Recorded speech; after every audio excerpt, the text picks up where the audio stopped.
هل لك سر عند الله بينك أنت وبين الله. Di kula terangno nggih cara madzhab Abu Hanifah banyu iku ora iso najis. Wis pokoke banyu iku nyucekno dadi ora iso napa najis. Tapi kalau dalam madzhab Syafi'i itu air yang tidak sampai 2 kolah. 2 kolah niku ukuran 1/4 itu sekira-kira 1 meter persegi. Berarti kiri kanan atas bawah niku napa? 1 meter niku pun 2 napa? Kolah. Niku nak cari Imam Syafi'i jika air sebelum 2 kula itu kena najis sedikit rubah atau tidak rubah najis, nggih. Tapi kalau terlalu banyak meskipun kena macam-macam tidak nopo tidak najis. Terus ila mata ghayyara kecuali yang rubah. Di misalnya ada limbah, ada kubangan besar gitu yang beribu-ribu liter tapi kok warnanya sudah warna coklat ya kayak tinja macam-macam itu dihukumi nopo najis. Tapi wis macam-macam malah mazhab dalam air. Tapi saya pastikan itu mazhab ulama. Saya pastikan itu mazhab ulama. Kalau teks hadisnya begini nih.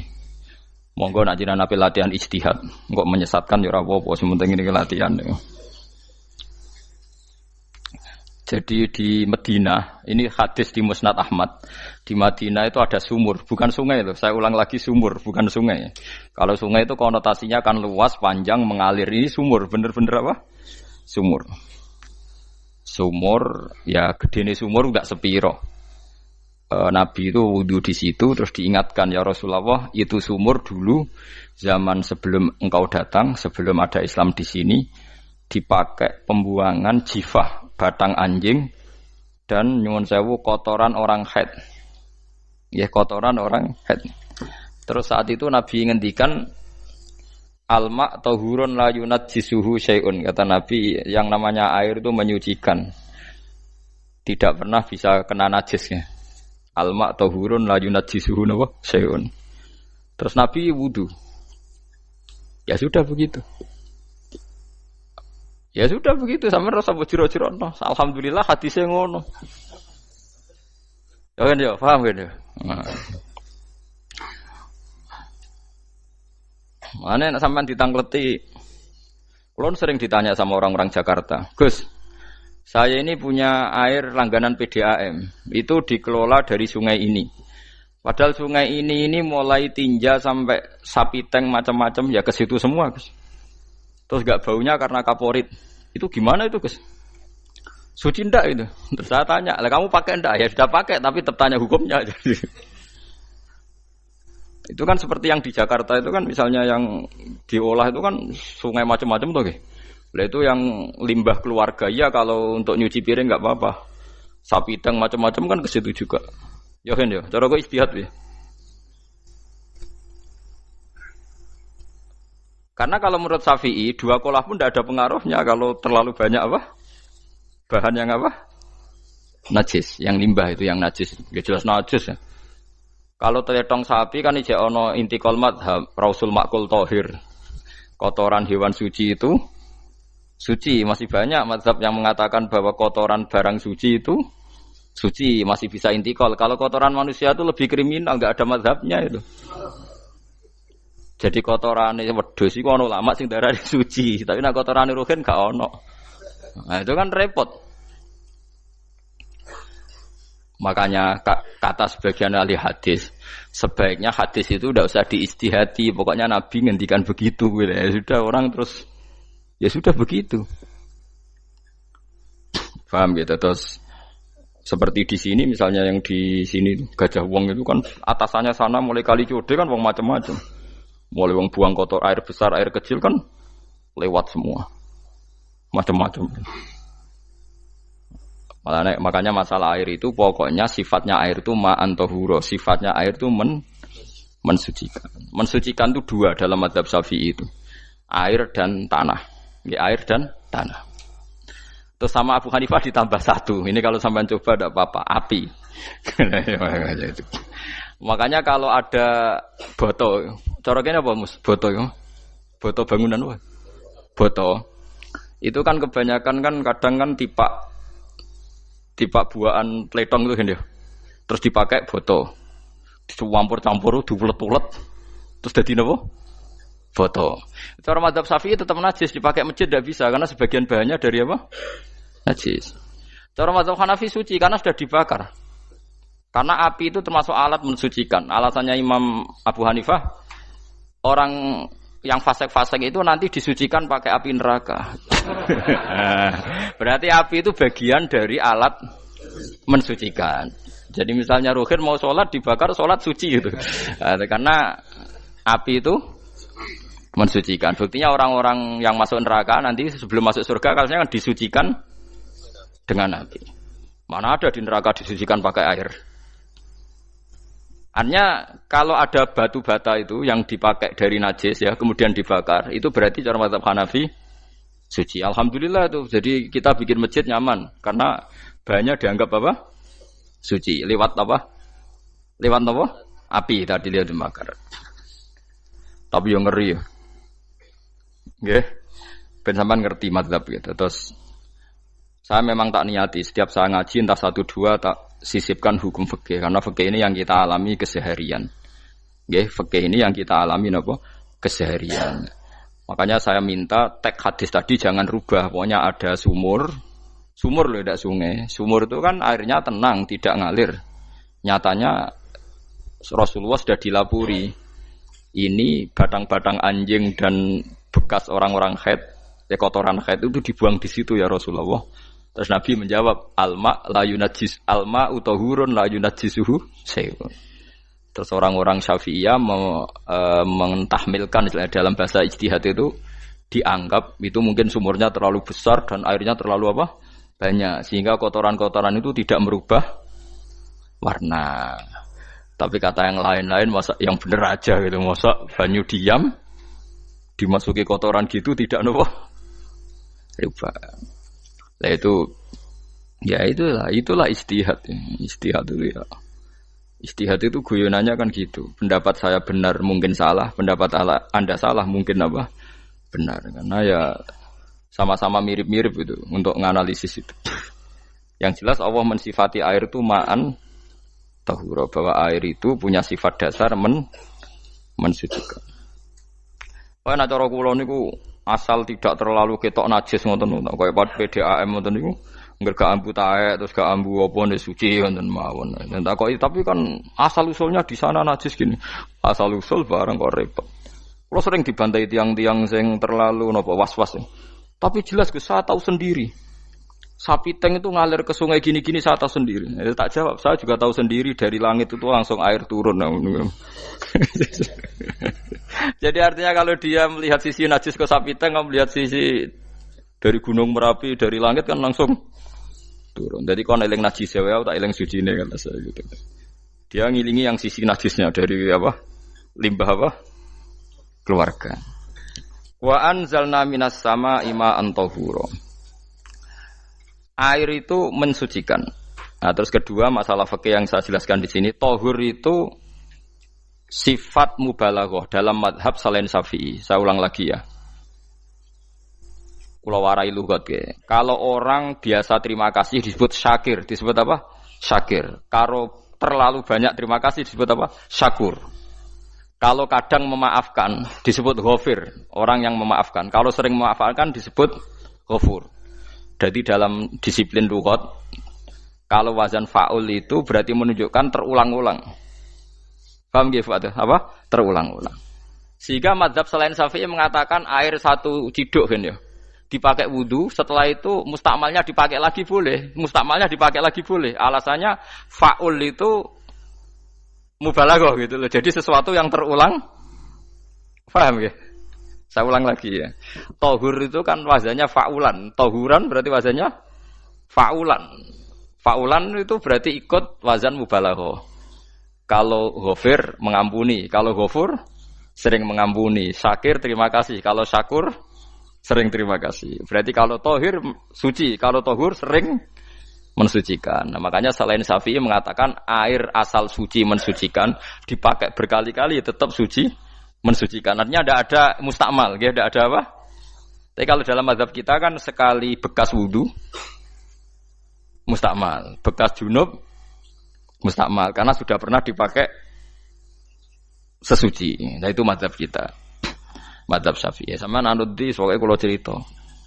Kalau cerita sama nak kedesek nggih nganggo sing gampang mawon. Jadi gampang kan. Ya masuk akal karena memang wazan faulan itu untuk tadi untuk litakrir tadi untuk mengulang kayak ghafir nyepuro ghafurun sering nyepuro. Paham ya? Makanya orang itu kalau zalim itu ya zalim, kalau zalum banget zalime. Makanya disebut Quran wa kanal insanu zaluman jahula. Zalim itu zalim biasa, zaluman banget zalime.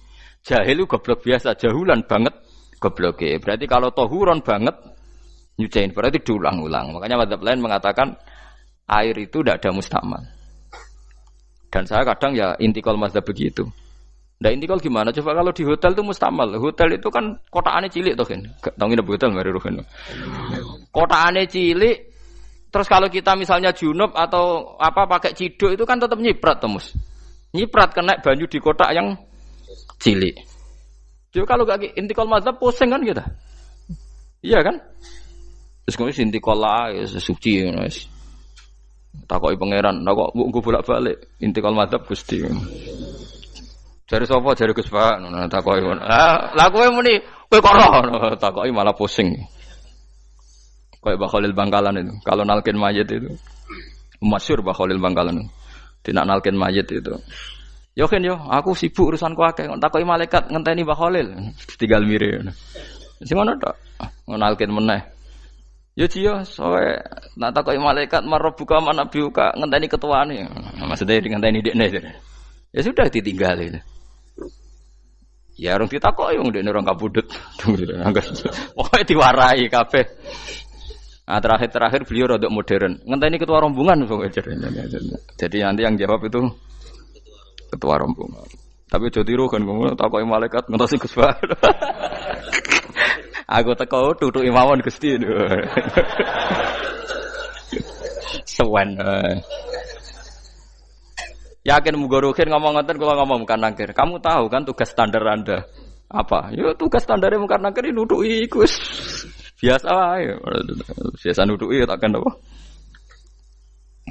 Nah itu mungkin bagian guyone wali ku jek mungkin kadang orang tuh engkar ndak bisa yaitu tadi piye wae resmi teksnya Allah tuh yaumana kullu unasim bi imamihim nanti manusia dipanggil itu per ketuanya bukan per individu kesuwen jadi ada teori itu yang mungkin benar ya, teori itu yang mungkin benar karena kita nanti di mahsyar juga dipanggil ketuanya dulu jadi ya ma'asyarus syafi'iyah terus Imam Syafi'i disuruh maju ya ma'asyarul malikiyah karena ketua ini nanti yang menciptakan mazhab.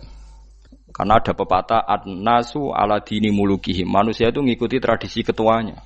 Lagi coba orang Indonesia mbok bodoh mbok ora mbok pinter mbok ora ngger Abu Bakar ya radhiyallahu anhu. Coba kalau tradisinya Syiah mungkin Abu Bakar laknatullah alaihi kan gitu. Ya kita tidak tahu begitu. Akhirnya kita ketiban apik karena menghormati apa? Sahabat. Artinya ketua itu penting, menciptakan suasana ketua itu penting. Coba kalau tanpa ketua, mungkin kita tidak punya tradisi. Makanya dipanggil itu ketuanya. Paham? Makanya sampean milih ketua itu yang benar. Setidaknya orang ikhlas. Misalnya rapati benar, penting ini ikhlas. Ngeri itu kalau pas sampean dipanggil nunjuk ketua itu. Kemudian ketua partai, wah panggil pangeran bingung sampean. Ketua sopo nyebut ketua partai. Waduh. Ketuane partai dia celuk pangeran Melayu. Wah, ngadepi pangeran meriang tetep. Paham gitu. Jadi nanti sampean itu ditanya itu liwat nopo? Liwat nopo? Ketua. Terus ketua nanti itu ngecek ada nur yang dipakai alamat dia ngikutin ndak. Nah, yang paling ngeri ya termasuk Rasulullah. Rasulullah itu nanti pakai standar itu. Inna umati yut'auna yaumal qiyamati hurran muhajjalin min atharil wudu. Itu kan ada tanya jawab sama sahabat. Kata Rasulullah, kamu tidak usah khawatir kalau saya meninggal. Meninggal saya itu baik. Hayati khairun lakum wa mamati khairun lakum. Saya hidup di antara kalian ya baik, setelah saya meninggal juga baik. Ya Nabi ya unik. Amma hayati fali asunna lakum as-sunan. Kalau saya masih hidup berarti saya bisa meneladani kamu melakukan beberapa sunnah, beberapa tradisi. Sunnah itu tradisi. Jadi ora kudu artine sunnah iku wajib atau sunat. Buktine ning Quran ana sunnatallahil latif sunnatullah fil ladzina khalau min qabl. Jadi sunnahnya, tradisinya Allah menghukumi orang-orang dulu. Itu bisa orang benar, bisa orang tidak apa? Benar. Kata Nabi, kalau saya masih hidup, fali asunna lakum asunan, saya bisa mentradisikan kamu beberapa sunnah, bisa wajib, bisa sunnah. Wa amma wafati ya khairun lakum. Kalau saya sudah meninggal nanti juga bagus. Mergo aku nak SK pundhut jare Nabi, aku jejer pangeran. Dadi nak roh kowe apik, saya muji Allah, nak roh kowe elek, langsung saya minta ampunan kepada Allah. Dan semua umatku nanti diampuni. Tapi terus Nabi mulai menangis. Tapi ada beberapa masalah. Ketika orang-orang itu ternyata umatku, mau saya ajak ke surga, kata Tuhan, kata Allah, innahum qad ahdatsu ba'dak. Mereka ini bikin aturan aneh-aneh setelah kamu Muhammad. Terus fa'aqulu suhqan ya sudah kalau gitu tak tinggal ke surga, tidak ikut masuk surga. Nah kemudian ulama berdebat ahdatsu itu apa? So, ada yang itu bid'ah gitu. Macam-macam. Kalau ulama Sunni ahdatsu itu ya bid'ah ibadah mahdhah. Jadi misalnya orang melakukan sholat zuhur kok 6 rakaat itu kan wong nganggur papat wis kesel kok malah muni 6 itu. Utawa zuhur kok mau 3 rakaat itu kan wis ya itu bid'ah. Karena ibadah mahdhah. Tapi kalau masalah sosial itu fleksibel. Fleksibelnya adalah misalnya dulu Nabi naik unta, orang yang anti bid'ah juga naik Innova. Padahal dulu naik unta. Orang-orang yang poligami itu ya tidak nunggu istri pertama mati. Padahal dulu Nabi poligami setelah Sayyidah Khadijah meninggal. Ya mereka baik-baik saja. Alasannya poligami sunnah Rasul. Padahal nak detailnya sunnah Rasul poligami setelah istri pertama meninggal. Jadi kayak Ruhin itu belum boleh. Istrinya kan masih hidup 2 dia.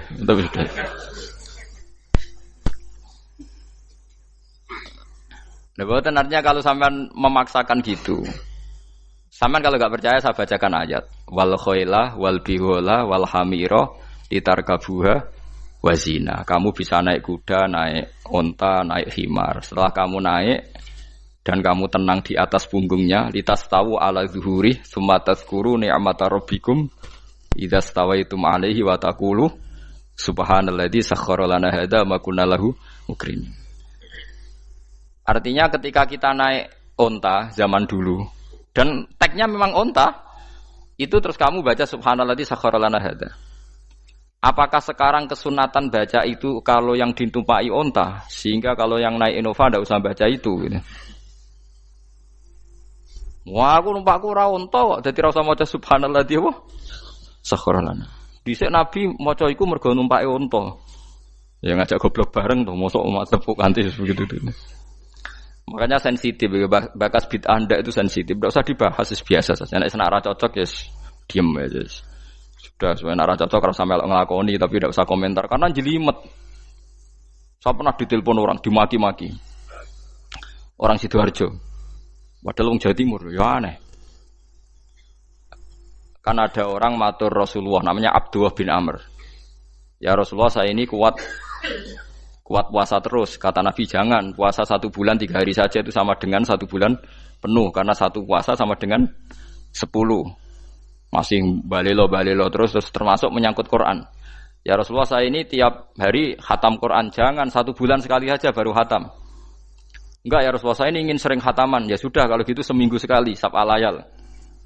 Saya lebih kuat ya Rasulullah, 3 hari. 3 hari saja khatam sekali. Iqra'hu fi salasin, kata Nabi. Ya Rasulullah, saya lebih kuat ketimbang itu. Tidak ada yang lebih baik ketimbang itu, kata Nabi. Kemudian orang itu anti semaan, karena semaan itu kan 1 hari khatam. Paham ya? Maksudnya hadis tadi yang di Bukhari dipakai dalil anti apa? Semaan, karena semaan itu 1 hari apa? Khatam. Lewat telepon pertama lewat santri saya, terus lama-lama lewat telepon. Terus saya tanya, kamu bacanya hadis kira-kira sama saya banyak mana? Kayaknya banyak jenengan. Terus saya tanya, betul Nabi menyuruh khatam tiap 3 hari? Ya. Betul Nabi nyuruh khatam tiap 1 bulan? Ya. Ya sudah, lakukan saja. Anda sering enggak khataman tiap 3 hari? Tidak pernah, setahun aja tidak mesti. Lah iya kalau Nabi melarang baca Quran tiap hari kamu setuju, tapi Nabi nyuruh tiap hari khatam kamu tidak setuju. Enggak apa-apa, kamu anti semaan enggak apa-apa, tapi lakukan perintah Nabi tiap 3 hari khatam. Menang deh. Lah itu maksud saya. Anda tidak apa-apa milah-milah bid'ah sesuai versi Anda, pemahaman Anda, tapi yang fair. Kalau Anda anti semaan ya harus tiap 3 hari khatam karena dawuh Nabi iqra'u fi kulli salasin. Enggak juga kan mereka juga orang yang enggak jarang baca. Jarang baca apa? Lah itu enggak fairnya di situ. Makanya dia biasa mawon. Cuman semaan apal Quran is semaan. Nah apal Quran ya wiridan, malah lucu to apal Quran kok semaan. Ya yes, ngono ae apal ya nyemak kan, kok kesel ya mulai. Jadi bang nyemak sampai gremeng. Bariku mangan entek akeh kan malah lucu. Wong nyemak yo do kurang ajar. Jajal kok nyemak ki delok ngarep mbek guri tok, agar kebar ya wis.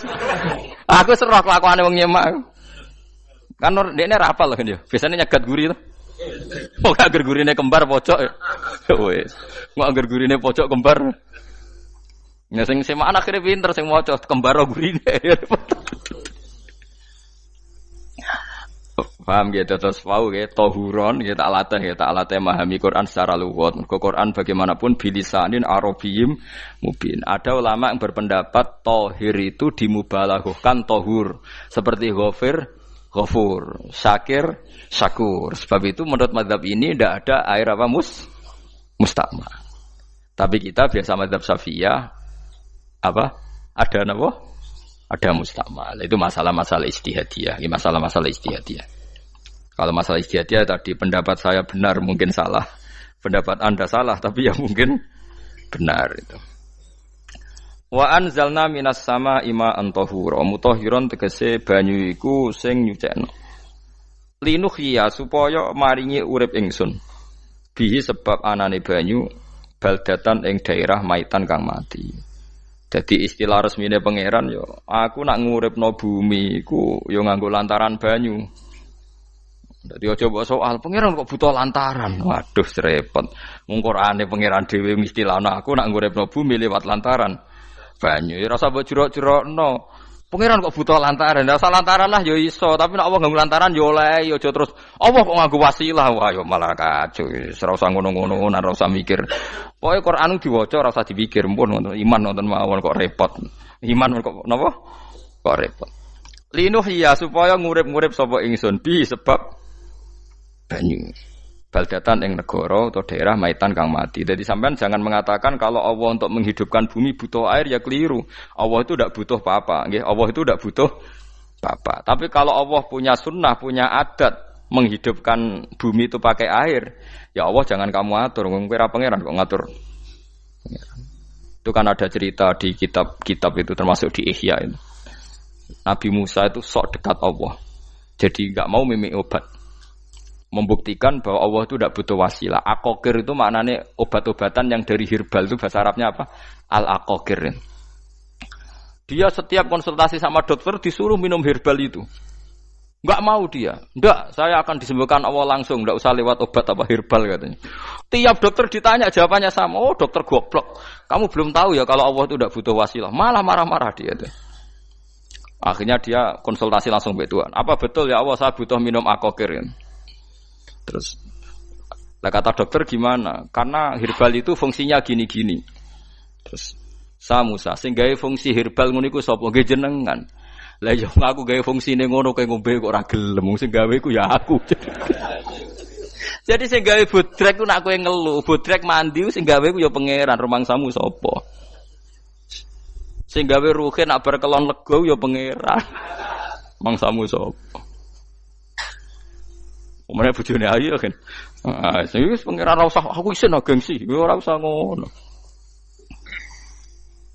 Kalau muni elek dibanding bojone ning swarga, nek ning dunya ya ayu, nguruhin ya diselera kok udarane.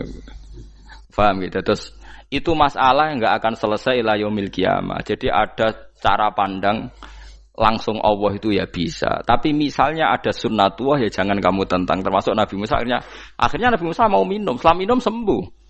Terus ketika sembuh diberitahu Allah, memangnya kenapa kalau minum obat itu? Obat itu ada khasiatnya yang bikin juga Allah. Kok kamu hindari itu alasannya apa? Wong yang bikin juga Allah. Makanya kalau kamu percaya wasilah, kalau terpaksa percaya, kamu harus yakin bahwa nomor satu adalah Allah Subhanahu wa Ta'ala. Kalau kamu takut orang itu syirik, ya gak apa-apa, kamu lawan, harus kamu lawan. Memang selera kamu begitu. Kamu harus tidak usah ikut pakai, wong kamu khawatir, tidak apa-apa. Jadi sing khawatir syirik, ora usah nganggo ali-ali, ora usah nganggo ake. Tapi sing seneng dagangan, yo nganggo. Ora usah jimat-jimatan ini niati napa booming ngoten mawon niati dak. Kulo nu akeh larang sedurunge rame-rame akeh. Barang akeh rame terus mboten kula nggo. Wah, darani murah repot. Nggih kula mboten sombong. Dulu akehnya bapak itu zaman Bapak Sugeng tuh pernah ditawar ditukar mobil. Zaman itu mobilnya harga 60 juta. Dan itu wasiat bapak untuk saya. Saudara saya sepakat itu untuk saya. Dulu kadang-kadang tak pakai. Setelah akeh booming terus dikira ini yang gelondongan berapa kilo 25.000 muruah camah cara Jawa camah tidak pernah tak pakai. Saya yakin ikut turun itu aki-aki yang mahal itu karena dikira yang produk ya yang asal itu yang itu. Paham gitu tuh sampean biar tahu duduk perkara ini. Jadi tohur ya tohuron itu sifat mubalaghah. Tapi kalau dalam madzhab Syafi'i tohur itu ismul alat.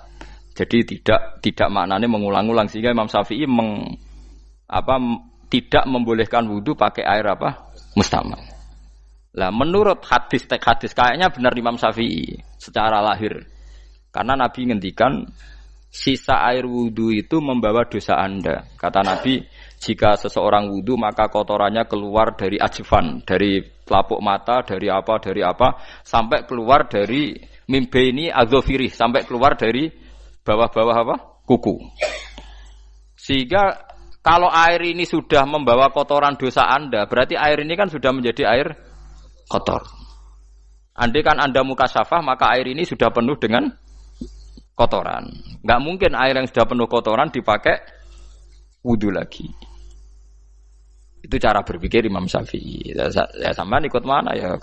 Ya gampang kan kalau keadaan normal ya ikut Syafi'i, kalau air banyak, kalau tidak normal ya ikut mazhab yang lain. Kan gampang. Gitu aja kok repot tuh.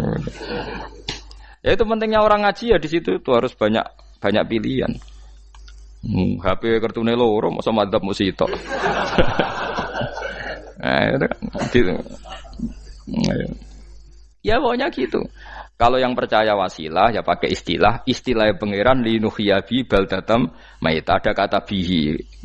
Allah menghidupkan bumi itu dengan pelantaraan air, padahal Allah tidak butuh perantaraan. Tapi yang anti ya enggak apa-apa. Memang yang percaya wasilah itu ya bahaya juga. Yes, pokoknya yes. Sudah pakai dua kartu apa susahnya tuh? Ya enggak apa-apa. Asal ada ilmunya. Ya, tidak karena emosi, memang ada apa? Ada ilmunya. Linuhyabihi baldatam maita wanus qiyahu lan nyirami ingsun yastawi podo baldatam maita bitakhfif lan takhfif maita maksudnya buatan maita tapi napa maita yastawi podo fi ing dalam dawa maita napa al mudzakkar muannas lan muannas zakkarahu mudzakkarna sapa wa ta'ala hu ing dawa maitan bi tibaril makani kelawan diitung tempat maksudnya maitan wanus qiyahu meniku masalah nahwu lan nyiramno ingsun hu ing banyu ilma ategese banyu mimma sing perkara khalaqna kang wis gawe ingsun gawe siraman an aman ing pira-pira raja kaya kewan ibilan tegese unta wa bakaronan sapi wa namanan wedhus wa anasiya lan pira-pira manusa kafiron kang akeh iki unike Quran kadang kewan mbek manusa iku dibakas dhisik kewane engko nek ndelok dosa mbek ora ya apik kewan tapi nek ndelok diakal mbek ora ya apik manusa tapi nek didelok manusa mbek kewan niku dosa ndi dosa manusa. Mulane nak salat istisqa iku kesunatane gawa kewan. Lho nggih tenan mboten guyon sampean delok kabeh kitab fikih nak salat istisqa kesunatane iku wong kon gawa apa? Kewan. Tapi aja kethek lho ya. Contone ngono iku ya kaya wedhus sapi, engko terus go kethek ula bulus wah, malaikate bingung wah. Maksudnya kewan ya kewan tapi aja bulus kethek ula. Mulane teng daerah mriku, teng daerah Sarang nate kekeringan. Barang kekeringan tiang salat istiqo ono sing go sapi, go wedhus. Delalah bar salat istiqo iku udan. Tapi kula seneng mbek kiai ini. Pas udan kiai ini ngendikan itu. Kowe aja GR nak udane krana kuwi ya krana sapi mbek wedhus iku. Mergo ora duwe dosa, ya mergo ora duwe apa? Dosa. Lah yaitu agama. Agama itu kita ta'abudi. Wong kita jare makhluk paling terhormat. Tapi nyatane nak istisqa butuh bantuan kewan. Itu kesunatan istisqa ngoten to. Tem mriki ngoten mboten. Do nuntun wedhus to. Napa? Mboten sing tek teng kitab-kitab Pak Sami to. Kan nggo kewan kan? Ya, tapi ya soal kewan mau iso mbayakno. Wah, lah nek wong pasar ngasem mbok gawa mulai ular kobra macam-macam malah repot.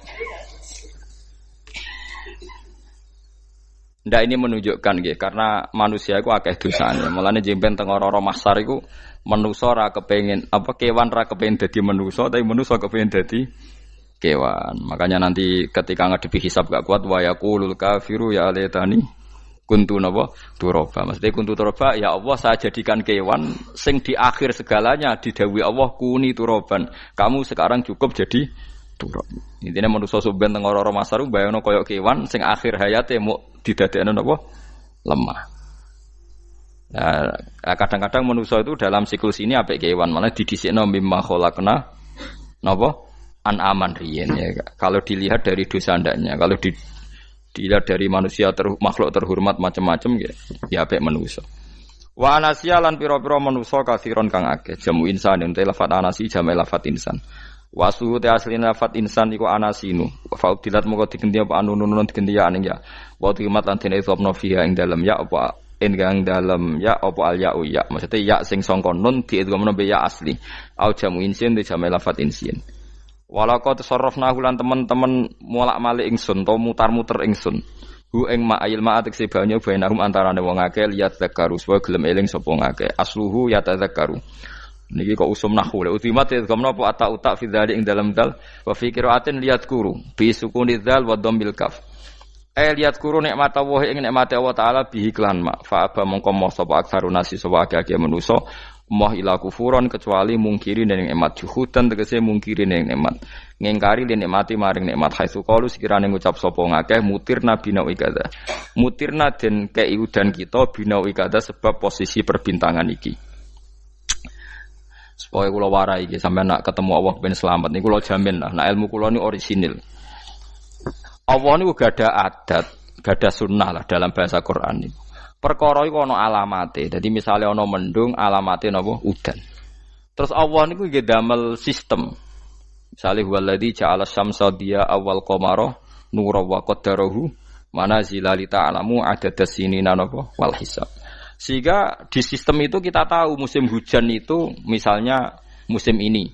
Kalau musim kemarau ini posisi bintang pas di sini. Sehingga wong Jawa sing goblok laroh iki musim hujan iki musim kemarau. Kalau ahli hisab, ahli astronomi ngerti kalau matahari di sini berarti musim ini, kalau matahari di sini musim ini. Begitu juga musim panas, musim gugur macam-macam. Itu kita tahu, itu sunahnya Allah dan itu yang bikin Allah, kita tahu. Tapi sekali ada hujan kok kamu bilang begini, wajar udan deres wong rendeng. Itu Allah tersinggung karena kamu nganggep udan itu jasane rendeng, ora jasane pangeran. Gak repot ngadepi pangeran. Ya memang begitu. Karena inginnya Allah manusia itu punya dua kecerdasan. Kecerdasan yang diciptakan nubuwah yaitu akidah dan kecerdasan yang diciptakan sains yaitu pengetahuan. Itu inginnya Allah. Jika menyangkut hisab dan ru'yah yang diperdebatkan oleh Muhammadiyah itu sebetulnya juga masalah sepele. Masalah sepele itu begini. Siapa sih yang mungkiri hisab? Wong hisab itu ya nasib pangeran li ta'lamu adadas sinina wal hisab. Siapa sih yang mungkiri ru'yah? Wong ru'yah itu hadisnya sahih. Yasumu li ru'yati wa aftiru li ru'yati. Fa in humma 'alaikum fa akmilu iddata sa'ban salasina yauman. Jika kamu ragu ya ikmal. Ikmal itu menjadi 30 hari. Sekarang sampean saya tanya, ikmal 30 hari itu dari hisab apa ru'yah? Hisab kan namanya ikmal itu pakai saiki wis 29 nak kepen ikmal 30. Lho ikmal itu ru'yah ta hisab? Hisab. Jadi apa susahnya sih pakai dua ilmu itu? Tapi sekarang jadi politik identitas. Pokoknya kalau ru'yah itu NU, kalau hisab itu Muhammadiyah. Terus dijak goblok bareng kan kita. Mulane susah jadi ulama itu. Mergo dijak goblok nih lho. Ya sama seperti kunut ndak kunut. Saya Muhammadiyah itu lahir tahun 1912, NU 1926. Orang tahu semua sebelum itu zaman Madzhabul Arba'ah Abu Hanifah itu tidak kunut, Imam Syafi'i kunut. Terus kamu bilang Syafi'i NU Abu Hanifah Muhammadiyah. Memangnya Imam Syafi'i tahu Ra'is Am?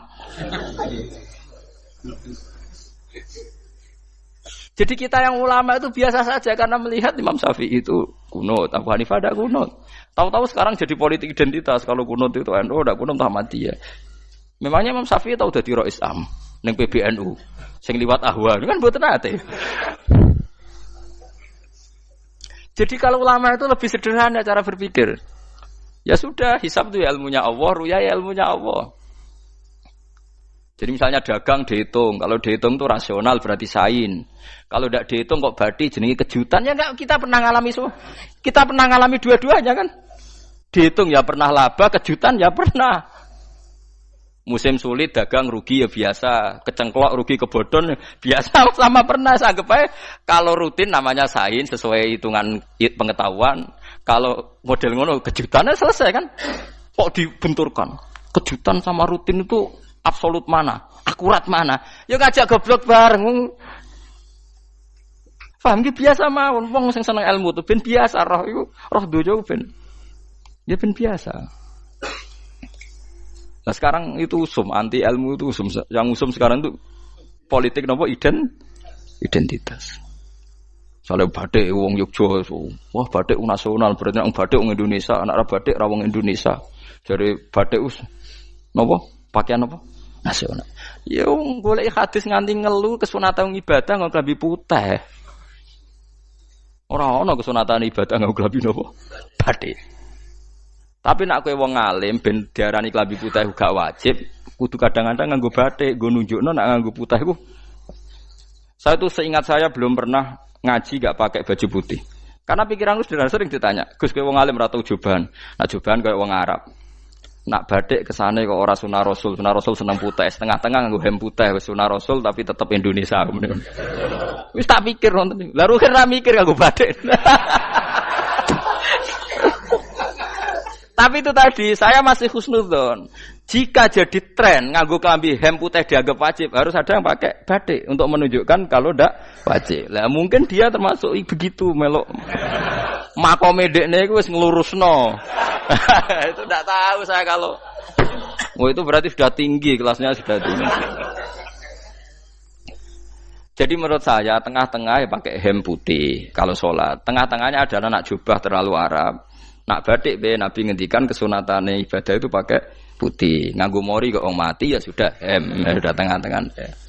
Menurut saya, sama ndak harus ikut saya. Tapi jika itu dianggap wajib, kadang-kadang jangan pakai putih. Seperti Jabir bin Abdullah itu terang-terangan sama tak ceritani. Dulu ketika Jabir bin Abdullah sahabat yang terkenal itu Jabir itu termasuk minas sabiqin al-awwalin itu. Jabir itu sholat di masjid itu bajunya dicopot. Terus sarongan itu dicancang di gulu. Kayak wong kuno-kuno. Sarongan sitok dicancang di gulu. Bawa baju diletakkan di soko masjid. Setelah itu orang tabiin melihat dia secara sinis. Tabiin itu generasi setelah sahabat. Marah-marah ketika dimaki. Masa engkau sahabatnya Nabi sholat bisa bin wahid. Pakai baju satu dicancang bisa. Terus Jabir mulai cerita. Kamu jangan bilang pakai serban itu sunat. Kamu jangan bilang pakai jubah sunat. Bagaimanapun menjadi sunat karena kamu punya. Sehingga kamu bilang sunat karena kamu punya. Dulu kita zaman Rasulullah masih hidup. Kita semua itu tidak punya baju. Punyanya satu. Sehingga Nabi tidak berani mensunatkan pakai baju dua. Kesunatan serban. Karena kita hanya punya pakai baju satu. Kita harus mikir bagaimanapun di antara kesunatan itu karena kita mampu. Setelah tidak mampu tidak ada sunat. Terus Jabir mulai marah-marah termasuk yang diceritakan. Kalau kamu bungkus orang mati gimana? Ya tak bungkus utuh sampai sikil beda sirah ketok. Ya kan ya, nak ngene wong mati dibungkus sempurna tuh. Nanti kok pepes itu ya dibungkus terus bariku lagi dibuka raine ya. Ya Mus. Sing mudin-mudin rai ya. Terus Jabir cerita. Cara kowe wajib ta ora jare Jabir? Nggih wajib. Ya wajib mergo iso. Terus dia cerita, dulu Sayyid Hamzah, dulu bapak saya Abdullah, Jabir bin Abdullah. Itu saking enggak adanya baju. Itu nak ditutup sirahe mbek sarong, mboten kafan. Iku ketok sikile. Nak ditutup sikile ketok sirahe. Akhire do matur Kanjeng Nabi kon nutupi sirah waj'al ala rijlihi sayan min idkhirin. Akhire sing sikile ditutup suket. Saking gak anane baju. Kowe saiki Islam wis jaya kecangkeman sithik-sithik muni sunat wis dimaki-maki mbek Jabir. Wis meneng jar. Terus terakhir ngendikan ngene. Aku nglakoni iki liyaronil ahmak misluk. Pancen tak jarak aku salat ngene iki bento-bento kowe ben roh. Nak dhisik sejarah Islam ngene iki ya. Liyaroni al ahmak misluk. Ahmak ku bento sing level tinggi, medium ngono. Itu ulama betul ya begitu. Saiki wong Islam jog tuku kurma gampang. Sithik-sithik buka nganggo kurma, sunah Rasul mergo nganggo kurma. Ya perkarane ke kelar tuku. Zaman kene Gunung Kidul melarat nganggo apa? Aneh-aneh iku. Makanya di fikih jelas, nek iso kurma, nek iso asal manis, nek iso asal gak nyolong titik wis. Kok cek repote hukum. Bagaimanapun kue kecangkeman muni sunan mergo mampu. Zaman kira mampu orang muni ngono padahal hukum iku wis dhisik-dhisik. Hukum itu baru apa sudah kemarin-kemarin? Wis meneng ae. Kula ge sering, ngger kula kan kiai, ngger poso sering sowan kathah. Kadang sing sowan luwih mlete timbang kula. Gus kurma Gus, nggo apa? Nggih sunah Gus. Ah sunah mbahmu pangan kowe. Oh kiai mbok warai ra sopan. Aku nak buka aku degan amne. Aneh-aneh ya amne. Namun ini sunah dhewe ae ora usah kecangkeman. Lagi buka kurma pirang tahun? Lebih kali tahun Gus. Umur piro? 40 Gus. 38 tahun gak anggo sunah lagi 2 tahun gegere gak karuan. Biasa saja. Dulu Nabi itu ya biasa. Nabi kalau zaman ngendikan yang ngeper sampai 4 kali. Kalau enggak mampu ini, kalau enggak mampu ini. Nabi kalau ngendikan ya gitu sampai diulang-ulang. Karena Nabi tahu tidak semua umatnya gampang mendapatkan itu. Misalnya kafaroh puasa 2 bulan nuntut. Kalau tidak bisa ngasih makan orang miskin sekian. Kalau tidak bisa gini sampai habis. Kulo ma'rufin sedekah, kalau tidak bisa ya Rasulullah firsana satin, sampai ludus gak usah sikit tamrotin. Kalau gak bisa fabi kalimatin thayyibah, cangkem sing apik. Nek ra iso sementing aja merengut. Terakhir walau bitolqatin apa? Wajin. Itu lama mewarisi sekian kebaikan yang diajarkan Nabi, tidak terus dipatenkan satu ngel-ngel wong akeh. Kono apa ngekeki kurma kok khutbah bareng sumpah. Wes pangan dhewe entekno. Ya ana sing sabar. Wis kula tobat Gus mun mboten ngomong-ngomong ngono. Ya biasa saja. Kalau ingin sunnah-sunnah biasa saja. Dawe Nabi wal qasda tabluhu. Kamu itu yang biasa saja. Biasa itu ya standar saja. Ya biasa. Jadi Nabi dulu kalau melakukan sunnah itu biasa. Sunnatun sanaha Rasulullah sallallahu alaihi wasallam. Ini sunnah yang dilakukan Nabi. Tapi di luar yang azimah. Azimah itu yang wajib atau fardhu ain itu sahabat biasa. Karena bagaimanapun kita bisa begini karena mampu. Seperti Jabir tadi, orang bisa sholat pakai serban, pakai jubah karena mampu. Zaman Nabi awal Islam. Sama lihat Bilal, ada nak belodor gitu tuh. Sama lihat film Umar atau film-film Bilal. Itu memang nyata dulu itu la yajidu ahaduna illa sauban wahidan. Tidak ada yang kecuali punya baju apa. Sama dulu film-film, mulai versi seneng kitab sampai versi film itu sama. Bilal nak adzan ya blodor, ora adzan di blodor gak sopan. Oh memang ya duwene klambi mok sitok iku. Delok ceritane Sa'labah, bar salat salam langsung melayu. Berkali-kali agar bersalam melayu. Jebule apa genta kayak ya salah bang bersolat orang witir melayu kenapa saja takoki ya Rasulullah takoki Nabi salah bah kata sahabat-sahabat kowe nak salat bar mulai langsung melayu ya Rasulullah kami kula namung setunggal istri saya di rumah aja utuh iku saking tidak adanya baju saiki nang sunatno kon ya begitu. Makanya ketika Sayyidina Umar idza ausa Allah fa ausiu. Nanti kalau sudah jembar ya jembar. Nak lagi ruwet ya ruwet. Ya sudah biasa saja. Paham ya? Jadi kalau suwun misalnya malah yudroku kullu, la yudroku nopo kullu. Kalau tidak bisa semua jangan sama sekali. Jadi misalnya kita tidak bisa jubahan, tidak bisa serbanan mergo wong Arab. Supaya saya ndak keriting jubahan kok tonggo ya guyu. Paham ya? Wah aneh ngono. Kemudian nek ora kaji kok jubahan malah digugat wong akeh. Ya sudah pakai hem putih saja. Yang penting dua semangat sunnah putihnya misalnya. Ya tengah-tengah gitu. Tapi kalau kira-kira dianggap wajib ya kan ganti batik kayak Ruhin itu. Itu makomnya sudah itu tadi sudah tinggi sekali. Ya Nabi itu kan, misalnya Nabi nyifati rambut yang baik itu yang lurus ngombak gitu. Sifatnya Dajjal itu keriting. Tapi yang keriting ya enggak apa-apa. Bukan berarti wah keriting mirip Dajjal ya enggak gitu. Ya itu kan Allah menunjukkan kekuasaan. Nanti kalau Allah bikin lurus semua dikira enggak mampu bikin yang keriting, ya sudah dibikinlah yang keriting. Ya sudah gitu biasa saja buatan berlebihan. Paham gitu. Jadi Nabi itu kalau ngendikan seingat saya ini hafal banyak hadis. Kalau ngendikan tuh sampai berkali-kali. Itu tadi mulai kalau sedekah pakai ini, kalau ndak mau sampai mulai firsana satin sambil wedhus ijek larang walau bisik hitam ro separone kurma. Masih kadang ndak mampu fabi kalimatin thayyibah. Enggak mampu lagi. Ya soalnya tasaddaku walau bitol qati wajin. Sedekahlah meskipun dengan ceria. Itu sirinya kenapa saya ngaji guyon. Karena paling ndak ceria itu happy. Coba kalau saya ngaji merengut, menang terus ketok nyesal. Terus sing ngaji kan mikir, Gus bak kurang apa? Kita ngaji ku ono sing kurang. Oh, terus sing kedonya nafsir wah paling kurang sangune. Wah jadi repot. Mulane kula ngeten wis tak pikir, mangsa ora tak pikir. Guyon kula mek sampean nangis mboten di ganjaran akeh endi. Mergo guyon kula bi ilmen nangis sampean mikir utang. Jadi terakhir sedekah talqati wajhin, wajah yang ceria, yang happy. Kowe iki happy kan yo seneng, paling gak mikir nasibe kan. Kiai ku happy benes. Jajal misale kiai kok rugen sumpeng. Maca kukar-kukur, bariku angop. Bariku kukur-kukur meneh. Kan wong mikir.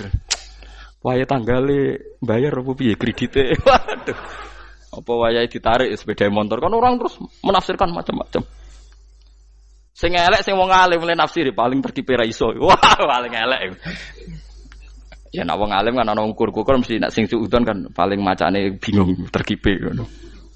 Ya macam-macam lah sesuai asumsi napa. Jadi kula suwun sama nek dadi kiai nek ra iso sedekah macamnya terakhir ceria. Mergo Nabi ngendikane terakhir tasaddaku walau bitol qati wajhin. Bersedekahlah meskipun dengan keceriaan napa muka atau wajah. Namun kalau itu Nabi diulang-ulang. Jadi kalau ngendikan tuh diulang-ulang. Sekarang tuh orang mau mendorong sunnah Rasul itu satu. Ya berat bagi yang nggak bisa melakukan itu apa? Yang nggak bisa melakukan itu apa? Berat. Jadi dibacalah hadis itu dibaca utuh. Ya bukan kita apa ya mau sekolah kepingine kabeh umat Nabi itu happy. Mergo selama itu tidak maksiat berarti anut ajaran Kanjeng Nabi Muhammad sallallahu alaihi wasallam. Ma khuyira Rasulullah baina amrayni ilakhtara aisaruhuma malam yakun isman. Rasulullah itu tidak pernah disuruh milih dua hal yang berbeda kecuali milih yang paling gampang. Asal itu tidak barang dosa. Itu hadis muttafaq alaih. Ma khuyira Rasulullah baina amrayni ilakhtara napa aisaruhuma malam yakun napa isman. Jadi Nabi itu tidak disuruh milih dua hal, mesti milih yang paling gampang asal tidak nopo dosa. Makanya Nabi kalau ditanya, ya Rasulullah sampean nanti tawaf pakai unta apa ndak? Kesel ndi? Nggih kesel mlaku, ya naik unta saja. Makanya Nabi kalau tawaf dulu pakai apa? Unta. Terus saiki mulane Arab Saudi PG MRT berkoordinasi Nabi unta terus saiki nganggo napa? Kereta lingkar. Sekarang baru diperdebatkan. Cek kurang ajar itu sebenarnya tamu spesial, misalnya pejabat negara sebenarnya atau tawaf numpak kereta muter. Diarani rasah dhisik Nabi numpak unta, diarani sah cek kurang ajar ning dhuwur. Terus sampai angop-angop terus tawaf. Sampeyan muni sah ta ora ya, jujur. Muni rasah Nabi dhisik tawaf. Ngagem unta muni sah kok kurang ajar. Wah, misalnya numpak kereta asenan anggap sithik-sithik sebeng 7. Kurang ajar juga. Saat ini lebih diperdebatkan, tapi ya mbak, saya bakas ngono ben ngerti hukum sampean, ben ora anak kiai ku bingung, ulama yo mikir hukum. Iku ketok ceria kalau sampean ora bingung ora ceria. Fa aba mongko mos sapa aksarun nasi sapa akeh manusa mo ila kufuron kecuali ngafirin nikmate Allah juhudan tegese ingkar nikmati maring nikmat haitsu qalu sekirane ngucap sapa kufar mutir nabi nawi kada mutir nadien kaeringi udan kita binawi kada sebab posisi bintang sing ngene iki walau syi'na la ba'atna fi kulli qaryatin nadhira walau syi'na umpama ngersakno ingsun Allah la ba'atna yektine nugasno ingsun utawa ngutus ingsun fi kulli qaryatin ing dalam saben-saben daerah desa nadhiron ing wong sing ngelingno Umpama wong ngersakno kabeh desa yo nabi, tapi kok kakean nabi malah repot kan. Yukhawifu kang ngekeki peringatan sapa nabi ahlaha ing penduduk Korea. Walakin ba'asnaka tetapi ning ngutus ingsun ka ing sira Muhammad ila ahli qura maring kabeh penduduk kuliah sekabehane ahli qura nadhiran khalidati nadhir khalidati nabi liya'zuma supaya gedhe apa ajruka ganjaran sira. Tapi kabeh nabi niku nggih pokoke Allah mampu mawon tiap desa dikai nabi, tapi Allah ndak melakukan itu, cukup nabi sitok. Terus kabeh iku nanut Nabi Muhammad sallallahu alaihi wasallam. Mulane ana guyonan wong Arab wong Jawa apik endi? Apik wong Jawa aja. Ke wong Arab iku cara obat iku dosis tinggi, mulane dikirimi Nabi. Wong Jawa cukup mudin, cukup kiai wis Islam. Dadi rapati salah lah. Penyakitnya ringan jadi diobati kiai iku wis dadi iman. Nah wong Arab kudu napa? Nabi. Berarti penyakit berat ringan apik endi? Apik ringan, mulane jare kiai Jawa, kita apik wong Jawa kok wong Arab. Mergo ora butuh napa? Nabi, berarti dosisnya kan kecil ya, rendah. Sak uning-uning wis. Wong bingung, ngono kok omongane wong napa? Bingung. Lha opo nganalisis ngono barang. Ya wong nganggur iku repot terus. Fala tutik mongko aja nurut sira al kafirina ing pira-pira wong kafir fi hawahum ing dalam hawa nafsune kafirin. Dadi aja anut wong kafir ning menyangkut hawa nafsu. Tapi nek menyangkut kebaikan wong kafir sing kita kadang kalah baik dalam hal sosial, ya malah Allah kadang melehno kita mergo kok kalah mbek wong kafir. Nggih misale ngeten iki makanya Imam Suyuti nafsiri fala tutil kafirin ai fi hawahum. Dalam hal yang bersifat hawa napa? Nafsu. Misalnya begini, saya contohkan, Allah melehno wong mukmin. Ada sahabat ketika perang itu tangannya terputus, kakinya juga terputus. Terus matur Rasulullah, ya Rasulullah gara-gara perang derekno engkau, saya tangannya putus, kaki saya putus. Ternyata tidak diapresiasi sama Allah, malah disalahkan. Gini kok Allah terus nurono ayat iyam saskum korhun faqad masal qoma korhum mislu. Jika Anda luka karena perang, orang kafir pun luka. Wong kafir, wong gento wae wani luka demi kekafiran, kok kuwe wong Islam jare demi Allah ora wani luka. Jika masyhur di kalangan para ulama, nanti setiap kebaikan itu dibandingkan kezaliman. Ya saya ulang lagi, nanti setiap kebaikan itu dibandingkan kezaliman. Misalnya kita jadi kiai ora enak, ora gaji tetap, setepak-tepakan, kadang untuk duit, kadang ora. Enak jadi PNS, gajinya tetap. Ya. Nanti kita disalahkan Tuhan. Pedagang narkoba itu gajinya juga enggak tetap. Risikonya tinggi, ditangkap polisi, hukumannya mati, itu saja berani. Kowe ngiyai trimo ngono ra wani. Kowe tahajud kanyeben, bengi-bengi tangi tahajud kanyeben. Tukang maling ayam bengi-bengi tangi nyolong. Risikonya tinggi ya anyep wani. Jadi nanti kowe di depan Tuhan dimaki-maki, kesalahan kita akan dibandingkan kezaliman. Lan ana wong saleh diutangi dhuwit ora oleh medhit, supaya dibandingno. Maling mbek maling utang-utangan, wong saleh ora utang-utangan. Ya memang begitu.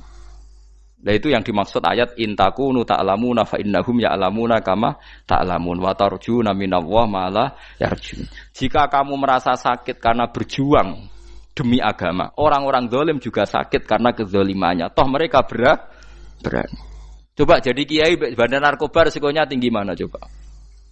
Resiko jadi bandar narkoba, antar geng narkoba juga musuhan, takut ditangkap polisi. Jadi kiai paling ono hasud sithik-sithik. Paling wong ngrasani. Kiai iso ngene omong tok ora iso nglakoni paling gitu. Padha kiai ini paling hasud.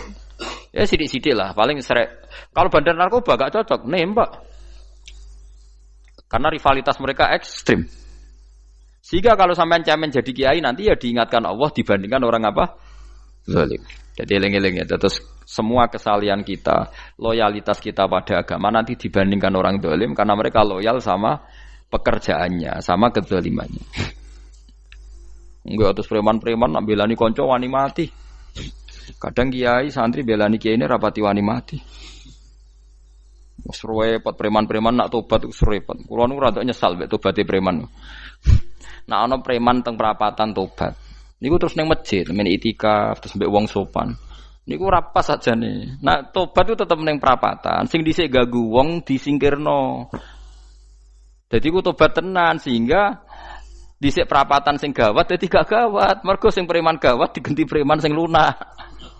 Ora terus ning masjid ya sing iki tetep digenti generasine ngono. Mestine maksudnya mesti ora kok terus elek mboten mestine tobaté ngoten niku. Sayyidina Umar itu dulu itu menakut-nakuti orang Islam. Angger ana ndekne wong Islam wedi kabeh. Terus Abu Bakar ya wedi kabeh wedi. Suatu saat Rasulullah mlaku-mlaku ngerti Umar gulut ning ukat, menangan. Kata Rasulullah andikan yang Islam itu hebat Islam. Hanya Rasulullah berdoa wa ma'izal Islam bi Umar. Akhirnya Umar masuk Islam. Hari Kamis masuk Islamnya. Wis kira tau mikir to sak dinane niku lho sak dinane dongane Kamis masuk Islam Jumat. Ning omahe adike ning gone IP-ne. Mergo diwacana Quran surat Toha.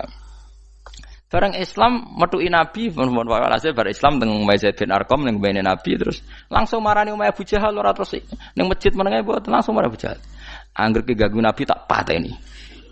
Bariku marani Abu Jahal. Aku saiki wis Islam iki ganggu Nabi tak pateni. Gentenan wong kafir sing delik.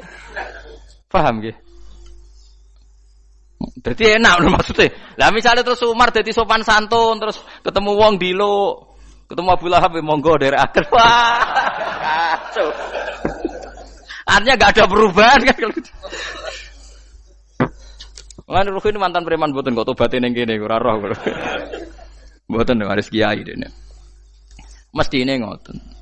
Makanya Wahsy itu yang bunuh Sayyid siapa? Hamzah. Karena dia disuruh Hindun itu istrinya Abi Sufyan itu. Itu setelah membunuh Sayyid Hamzah dan dia Islam. Dan Nabi tidak siap melihat wajah Wahsy. Sumpahnya Wahsy apa? Saya bersumpah akan membunuh orang paling dibenci Rasulullah. Sebagaimana saya pernah membunuh orang paling dicintai Rasulullah. Terus tobatnya dia mateni Musailamah al-Kadzab. Wong sing ngaku Nabi ngarang Quran. Itu tuh sing mateni sinten? Wahsy. Jadi Wahsy sebagaimana aku pernah membunuh orang paling dicintai Rasulullah, tobat saya membunuh orang paling dibenci Rasulullah.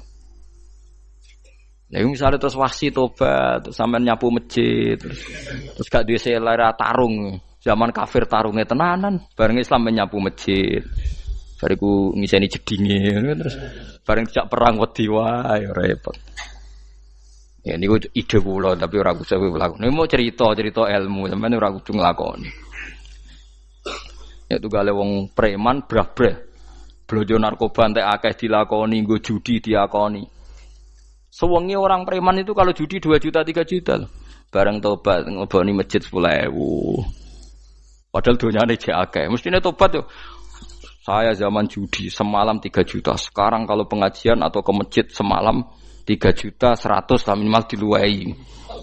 Ora malah pas tobat nglebokno amplop masjid yo. 10.000, kadang 2.000. Repot-repot. Tapi ya apik tobat, mesti cerita.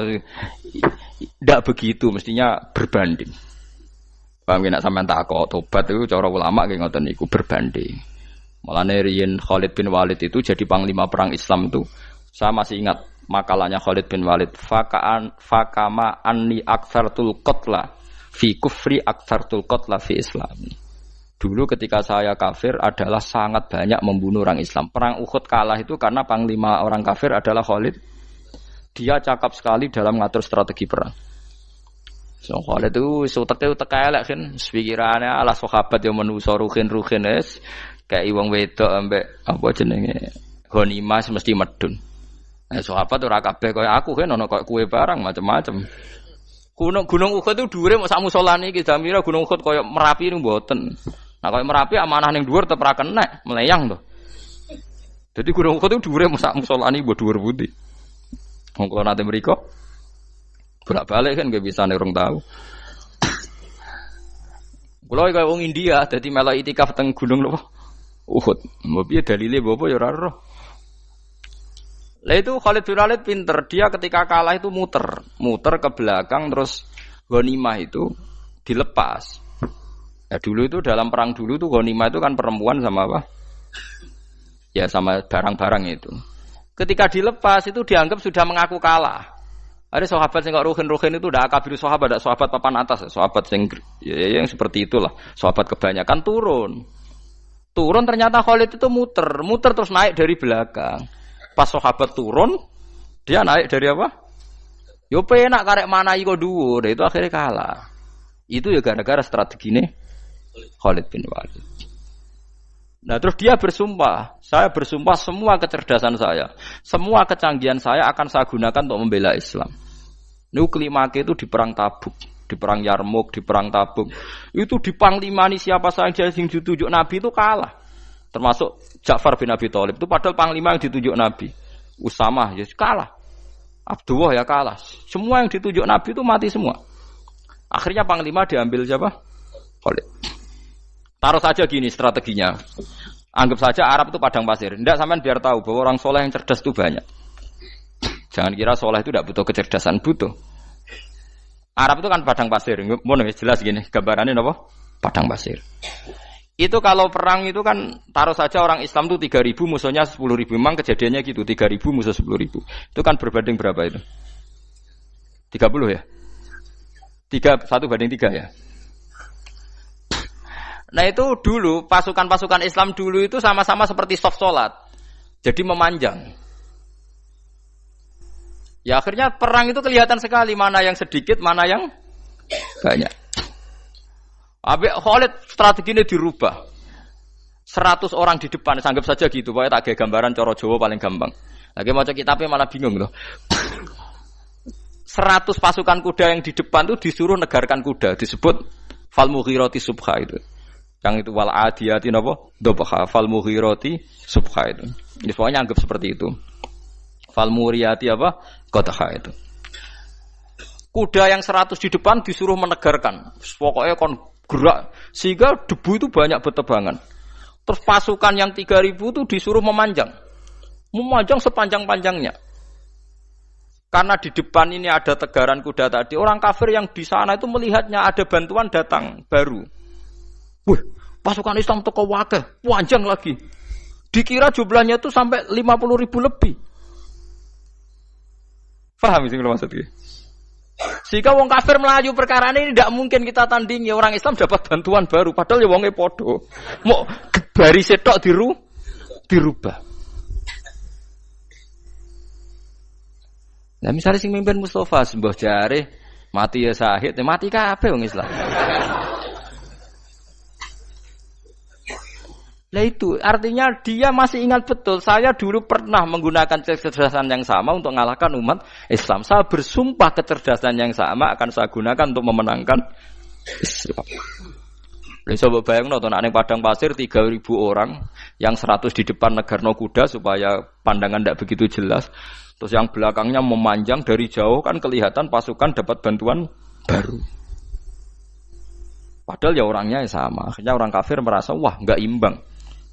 Kita tidak imbang karena orang Islam dapat bantuan. Terus menang perang itu. Lah itu tobat bener gitu loh. Orang kok pas kafir cerdas, buareng Islam tobat nyapu masjid. Sebarigus ngaji ngantuk. Padahal zaman kafir cerdas, memperdayakan ekonomi nganti sugih bergeder. Bareng Islam terus dunia nentek melarat, terus nyapu masjid, sebariku sholat qobliyah ba'diyah mulai, nggak poso sunat. Ya tidak apa-apa itu, tapi sugih tetap. Kok zaman kafir sugih, zaman Islam kere, mestinya zaman Islam ya sugih, terus kecerdasan dan hartanya untuk liizatil Islam wal muslimin. Mestinya, tapi ya nggak apa-apa kalau ada tobat model gitu ya tidak apa-apa. Ojo kok terus dari Gus Pak ngene ku elek ya ora ana jenenge tobat mesti apik, tapi enggak fair gitu loh. Maksud zaman nakal serius, zaman tobat sekenanya itu kan fala tuti mongko joto at sira al kafirin ing pira-pira kafir fi hawahum ing dalem selera hawa nafsune wong kafir. Wajahidhum lan merangi sira hum ing kufar. Merangi maksudnya berjuang bihi kelawan Quran. Maksudnya hujjah. Uang iku nak merangi wong kafir nganggo Quran, ndak mesti perang iku nganggo pedang. Niki jelas kita bireke wajah itu bihi ebil Quran. Maksudnya perang nganggo Quran itu kita melatih argumentasi atau hujah yang dengan hujah itu jelas-jelas ketok bener agama napa Islam. Wajah lan merangi sira hum ing kufar bihi lan Quran Quran itu Quran jihad dan kelawan perang atau kelawan jihad, kelawan berjuang kabiran kang gede. Wa wa ta'ala wa alladzi zat maroja ingkang lepas sapa Allah al-bahraini ing dua laut. Arsalat sing lepas sapa ta'ala huma ing al-bahraini mutajawiraini hale berdampingan. Hadza utawi iki ku asbun iku banyu sing banget segere, banget manise, banget segere. Furatun tur enak diombe, sadidul udzubati tekse banget manise. Kiai kuno nak manane mudah diminum. Wa hadza utawi iki iku milkhun niku banyu asin, ujajun tur banget paite. Syadidul muluhah tegese banget paite.